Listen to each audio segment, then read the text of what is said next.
వేసుకున్నారు, నిరుద్యోగులతో ఓట్లు వేయించుకుంటున్నారు, రైతులతో ఓట్లు వేయించుకున్నారు.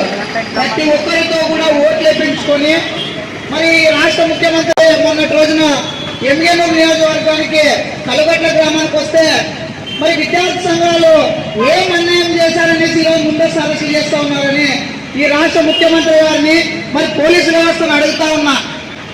ఎందుకయ్యా మా సమస్యలు పరిష్కరించండి అనేసి అడుగుతా ఉన్నాము ముఖ్యమంత్రి గారిని. అందుకే ముందస్తుగా అరెస్ట్ ఇదేం అర్థం కానిటువంటి పరిస్థితి ఏర్పడింది మాకైతే. అంటే ఈరోజు మీ ప్రభుత్వానికి ఓట్లేసి ప్రజలతో ఓట్లు వేసుకొని గెలిపించుకొని మరి ఈరోజు ప్రజలు అడిగే సమస్యలు పరిష్కారం చేయలేకుండా మీరేం ముఖ్యమంత్రి నాకు అర్థం కావడం లేదు. మరి ఇప్పటికైనా ఈ ప్రాంతంలో గత 97 రోజుల నుంచి ఉద్యమాలు కొనసాగిస్తున్నా, బంధువులు కొనసాగిస్తున్నా, ఇవన్నీ చేస్తూ ఉన్నారు. అంటే ఈ రాష్ట్ర ముఖ్యమంత్రి కనిపించడం లేదా అనేసి నేను ఒక్కసారిగా ముఖ్యమంత్రి